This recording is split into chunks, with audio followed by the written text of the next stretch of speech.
इसके बाद देखिए आज का जो एक सबसे इंपॉर्टेंट टॉपिक है वो रहने वाला है, सेंट्रल गवर्नमेंट ने डिक्लेयर किया है 25 ऑफ जून को क्या, संविधान हत्या दिवस। जून 25 जो है ना, वो जो अभी बीता है, ये 50th एनिवर्सरी थी किसकी, जो इमरजेंसी लगी थी हमारे देश के अंदर बाय इंदिरा गांधी जी के द्वारा। और इमरजेंसी में मैं प्रॉपर शब्द बोलूं तो नेशनल इमरजेंसी जो उन्होंने लगाई थी। अब मैं आपको ना, इससे पहले हम इस पे आए तो थोड़ा सा बैकग्राउंड बताता हूं कि उस समय हुआ क्या था। प्रॉपर एक एक चीज समझेंगे, बट मैं आपको थोड़ा सा लेमन लैंग्वेज में समझा देता हूं। आप थोड़ा सा ये याद करके देखो कि 1975 की जो इमरजेंसी है, इसके बारे में आपको क्या क्या पता है, थोड़ा सा भी याद करो, कहीं कुछ कनेक्शन बैठाने की कोशिश करो, थोड़ा सोचो इसको, ठीक है। अगर लग रहा है कि क्या है कैसा है, थोड़ा कुछ समझ में आए, चलो कोई नहीं, मैं आपको बताता हूं। जो आपकी 1975 की इमरजेंसी लगाई गई थी इंदिरा गांधी जी के द्वारा, उसको इतना क्रिटिसाइज क्यों किया जाता है? उस समय ना इलाहाबाद हाईकोर्ट में केस था, Rajnarayan versus union of India, या इंदिरा गांधी था, एग्जैक्टली नाम मैं आपको बता देता हूं, एक सेकेंड दीजिए आप मुझे।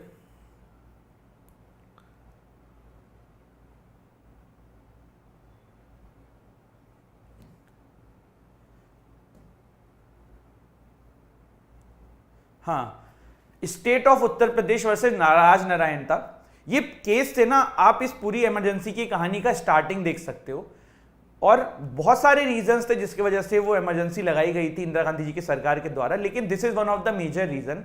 राजनारायण जी ने रायबरेली की जो सीट है वहां से 1971 का election against the Indira Gandhi ji लड़ा था।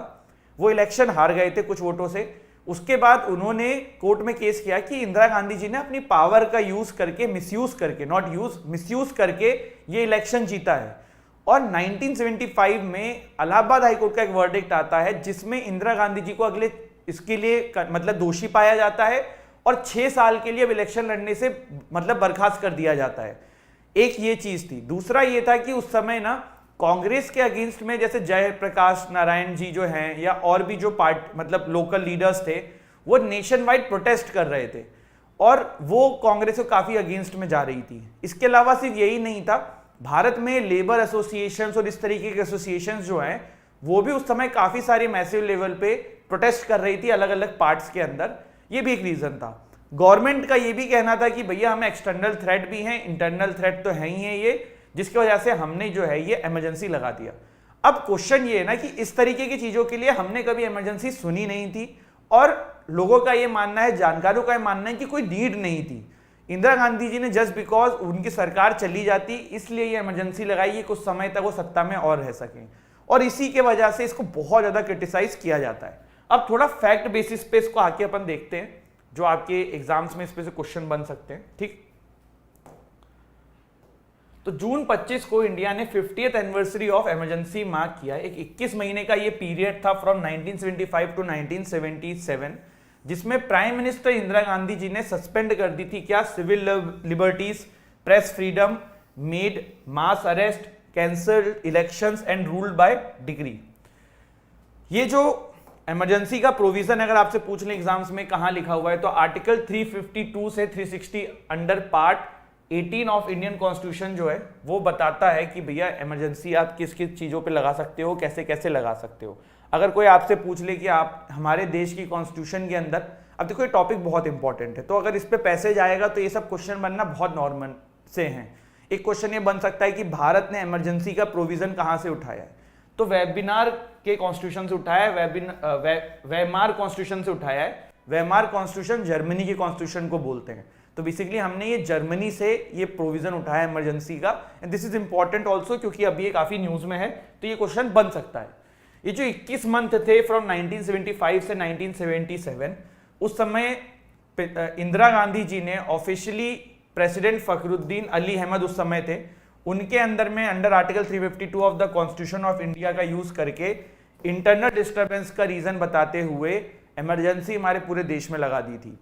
और उसके तहत बहुत सारे लीडर्स को जेल में डाला गया था, बहुत सारे चीज़ों को रोक दिया गया था, और मतलब बहुत मास लेवल पे आप ये देख सकते हो कि ह्यूमन राइट वायलेशन हुए थे, और जिसकी वजह से आज तक इस समय को बहुत क्रिटिसाइज किया जाता है। नेशनल इमरजेंसी हमारे देश में आज तक सिर्फ 3 बार लगी है।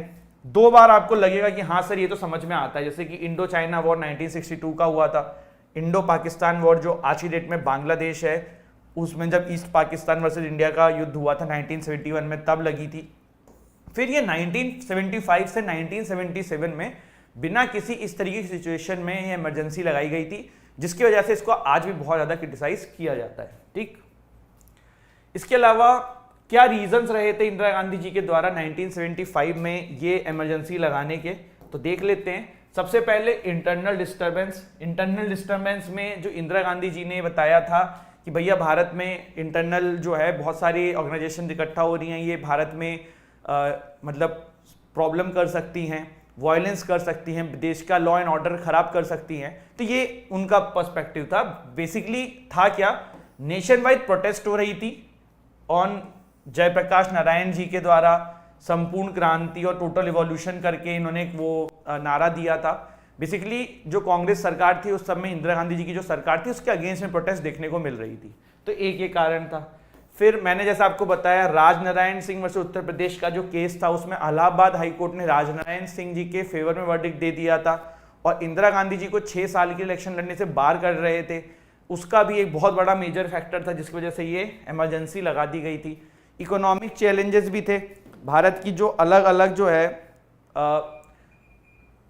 जो लोकल ऑर्गेनाइजेशन होती है, जैसे लेबर एसोसिएशन, रेलवे के जो वर्कर्स हैं या और भी गवर्नमेंट के जो वर्कर्स हैं, वो भी प्रोटेस्ट कर रहे थे। तो ये भी एक बहुत बड़ा रीज़न था। प्लस नेशनल सिक्योरिटी थ्रेट भी उस समय की सरकार ने बताया था कि हमें, अब ये आज तक क्लियर नहीं कि पाकिस्तान से था, चाइना से था, क्या था, पर नेशनल सिक्योरिटी थ्रेट बता के भी इमरजेंसी लगाई गई थी। तो these are some major reason जिसकी वजह से उन्होंने उस समय इमरजेंसी लगाई। अब इमरजेंसी जब लगाई तब हुआ क्या, सस्पेंशन ऑफ सिविल लिबर्टीज हो गया, आर्बिट्रेरी अरेस्ट एंड डिटेंशन देखने को मिले, फिर ह्यूमन राइट वायलेशन हुआ, सेंट्रलाइजेशन ऑफ पावर हो गया, सारा सरकार जो है वो इंदिरा गांधी जी पूरा देश रन करने लगी, प्रेस की सेंसरशिप एंड इंफॉर्मेशन ब्लैकआउट्स हुए। मतलब बहुत सारे न्यूज़पेपर्स को क्या छापना है क्या नहीं छापना है, अगर आप ऐसा करोगे तो जेल में डाल देंगे, इस तरह की चीज़ें देखने को मिली। इसके प्रोटेस्ट में इंडियन एक्सप्रेस, जो आज की डेट में आप न्यूज़पेपर पढ़ते हो, उस समय उन्होंने अपना एडिटोरियल बिल्कुल ब्लैंक करके पब्लिश कर दिया था। मतलब आप सोचो, पेज ही खाली छोड़ दिया था। बेसिकली एक वो सिंबलाइज करने का तरीका था, फिर हम लिखें क्या, आप समझ रहे हो। तो इस तरीके की चीज़ें वहाँ पे देखने को मिली थी। फिर उसी समय देखिए कुछ केसेस भी थे इमरजेंसी के दौरान, जैसे कि एडीएम जबलपुर वर्सेस शिवाकांत शुक्ला 1976 का केस था। इसमें एडीएम जबलपुर को जो है डिटेन कर लिया गया था। तो इन्होंने केस फाइल किया, हेबियस कॉर्पस के रिट के थ्रू ये केस फाइल हुआ था। तो इसमें कोर्ट ने ये बोला कि भैया इमरजेंसी के दौरान फंडामेंटल राइट्स को कर्टेल किया जा सकता है और आपको जो डिटेन किया है वो सही है, ठीक है। तो इसमें इंदिरा गांधी जी के फेवर में काइंड ऑफ वर्डिक्ट आ गया था। But Maneka Gandhi ji versus Union of India 1978 का वर्डिक्ट था।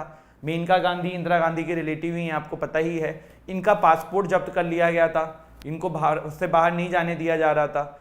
तो उसके वजह से इन्होंने केस फाइल किया। उसमें कोर्ट ने इंदिरा गांधी जी के अगेंस्ट में वर्डिक्ट दिया। उसमें कोर्ट ने कहा कि भैया आर्टिकल 21 जो है ना, वो पर्सनल लिबर्टी की बात करता है। तो अगर आप इमरजेंसी के दौरान फंडामेंटल राइट कर्टेल भी करते हो, पर देयर आर सर्टेन राइट्स जो आप नहीं कर सकते हो, उसमें एक इसको भी लिया गया। फिर मिनर्वा मिल केस 1980 का जो आया, उसमें ये बात तक कर दी गई कि अगर कोई भी हमारे देश में इमरजेंसी लगेगी या लगाएगा तो वो भी जुडिशियल रिव्यू के पर्वी में आएगा। तो बेसिकली आपने देखा कि कोर्ट ने उसके बाद काफ़ी स्टेप्स उठाए जिससे कि आगे चल के कोई सरकार जो है वो इस तरीके कदम ना उठा ले। देखो, थी तो वो मनमानी जो इंदिरा गांधी जी ने करी थी, क्योंकि बेसिस कुछ नहीं था उसका, कुछ एज सच इतने उसमें रीजंस नहीं थे जिसकी वजह से इस तरीके का बहुत मतलब बड़ा कदम उठाने की जरूरत पड़ी। बट उन्होंने उस समय इसको उठाया था, ठीक है।